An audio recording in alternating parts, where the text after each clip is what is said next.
Shamu, everyone. We are back at it.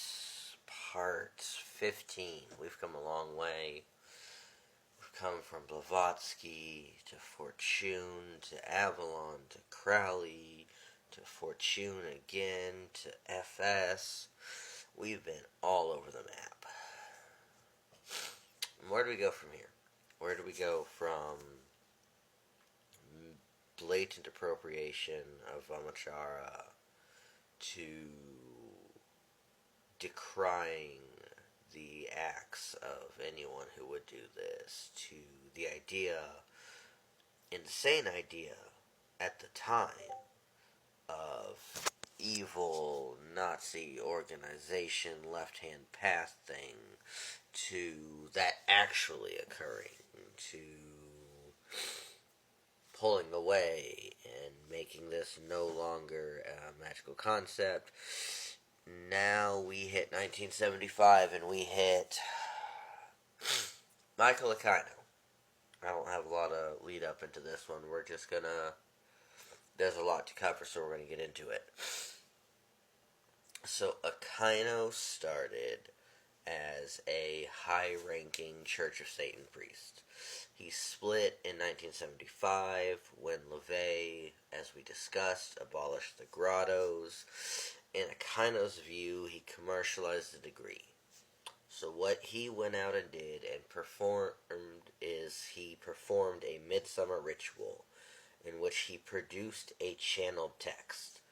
This text became known as the Book of Coming Forth by Night. In it, it declares that the Prince of Darkness should be known as Set, and on this day, it will inaugurate a new Aeon of Set. Within the same year of this happening, the Temple of Set was incorporated as a church in the Californias, in California, and the Temple of Set and Set-in began. What was or is the Temple of Set? It's this idea of Setian theism plus self-deification. So where LaVey made Satan a symbol for a psychological atheist religion, so to speak, Aquino pulls back from that and re-metaphysics this. He reframes the path as being completely, openly theistic. Set appears to him. He is a real preternatural intelligence who bestows. And when we talk about Set, Aquino says this is the Egyptian Set, who was, according to Aquino, the prototype for Satan. And what Set does is he bestows the black flame. It's a consciousness that is distinct from nature. It is isolated, and it's a questioning consciousness, always trying to seek more answers. The goal of receiving this black flame is to question and work with this consciousness to create explicit self-deification, or the idea, which he said is the idea of the immortality of consciousness, similar to what the Egyptians wrote, according to him, rather than any form of ego dissolution. So you see that we are back on this idea of self-deification and tossing away the idea of bhakti. Now, within the Temple of Set, how is this done? This is done by something called Kepher, Xeper. He claimed that this is a transliteration of the Egyptian verb Kepher, meaning to become, to come into being. And what it means is that the initiate's willed consciousness is coming into being. This progression, this able to be progressed, self-directed apotheosis. This was the goal of the Temple of Set. The temple called Kepher, the word of the Aeon of Set.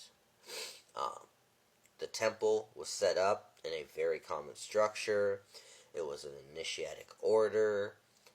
It had 6 degrees. You had the Setian first degree. You had the Adept second degree. The Priest or Priestess of Set was the 3rd degree. The Magister or Magistra Templi was the 4th degree. The Magus being the 5th degree. And pulling from Crowley, the Epissimus being the 6th degree. That was the highest attainment. These temples were organized in local pylons, is what they called them. They also worked with these special interest orders, and these they would use to correspond between pylons and pylons between orders. As far as the workings itself, rituals were not standardized. Akaino stressed individual creation instead of a fixed liturgy.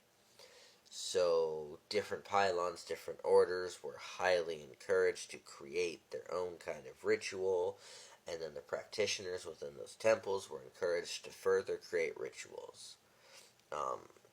The entry-level text for the Temple of Set was called the Crystal Tablet of Set. It's the opening section of Akaino's second book, Black Magic, which leads us into how Akaino put this all into magic, because that's what we're all talking about here, the left-hand path and magic. That's the meat and potatoes here.